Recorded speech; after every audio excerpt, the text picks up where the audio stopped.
summarize the main effects of war, armed conflicts on the society in general? Well, you can see that now the warfare has changed. So the impact on society is much wider than it used to be. Warfare is no longer demarcated to battlegrounds. It is now closer to home. And because it is closer to home and communities, children are affected in a bigger way. So as a whole, in society, children become a very key part of the impact of that war. How do your armed conflict affects the future of children with a society suffering from instability? Well, as I said, because there is no demarcation, because the battleground has changed, children are the bigger losers. So what is happening now is, never has the world seen the level of armed conflict or violent conflict that we see today. There are more than 30 countries where children have been displaced because of violent conflict. As a result of it, there are 30 million children who are displaced due to violent conflict.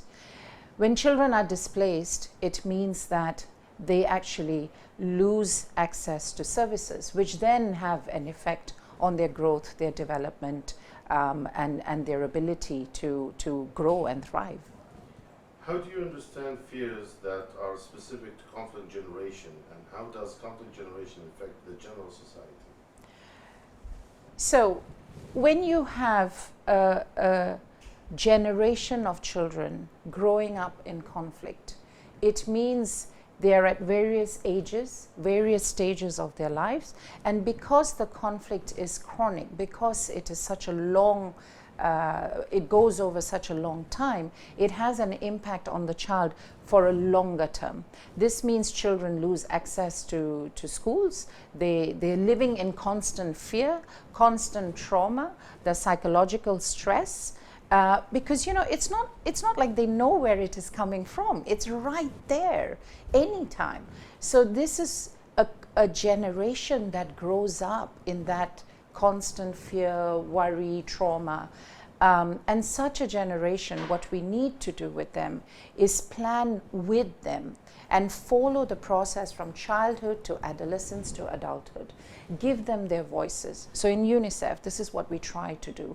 We work with children and adolescents, allowing them to raise their voices and to be part of the planning process, to be part of the process where we are talking about peace and what it should look like. Well, you connected it to the next question. How do the conflict affect the learning process and education of children within conflict zone? This is probably, if you ask for the single most visible impact of conflict, it is this. If we cannot protect learning for children because we haven't protected education, children lose out in a massive way. Children cannot then access schools, which mean they become more vulnerable. Children who drop out of schools are more vulnerable to abuse, exploitation, trafficking, recruitment, all kinds of things. So keeping them in school actually keeps them safer. But to keep them in school, we also have to keep the schools safe. We have to ensure that the schools are protected. This then allows children to continue in their education.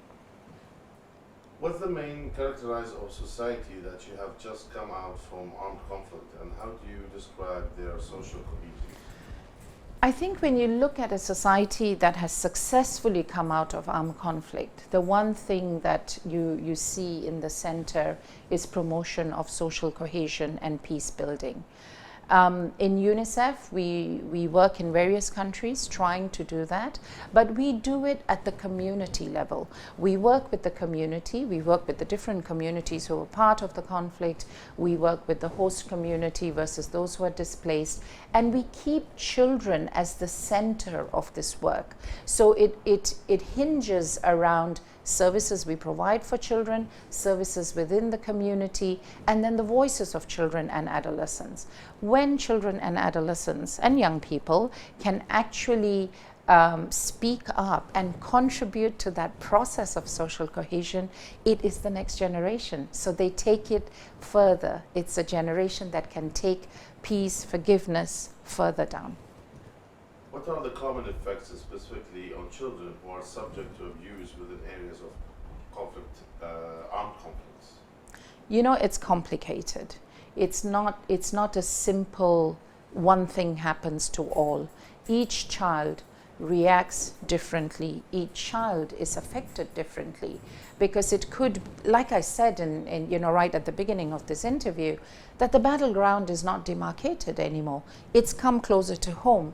So it affects different kids in different ways. Some of them become orphans and therefore have to face that, but others are actually on a day-to-day basis facing fear, trauma, psychological stress. So psychological trauma and stress becomes a big burden of this. Even children and families who manage to flee the conflict and they go away to another place, there too they face the same stresses in a different way. You know, the stress of being in a place that is unfamiliar to you, the stress of not having your friends and your close ones and your social connections, the stress of not being able to go to school. Many of these people don't have the documentation that they need, which will give them the sense of identity and security. And this can continue for a long time. And we have seen that in long conflicts. We have seen where the parents were part of the group that fled. The children then in the next generation are still continuing to face the impact of this. What should the international organization do to increase awareness on the right of children within the conflict generation? I believe our role in a big way is to raise the advocacy around that, to bring about awareness on that, to keep the voices coming through. This is why in UNICEF we work with children and adolescents so their voices can be heard. They can actually say what they're feeling and what they're going through. But it is also what we do with them. And it's important, it's a bit like the social cohesion work I described, that we work with the communities, we work with individuals, and we try and support them through the service provision, but also through the healing process for that. Thank you, Sheema. You've been a great interviewer, and thank you for working for children. Thank you so much.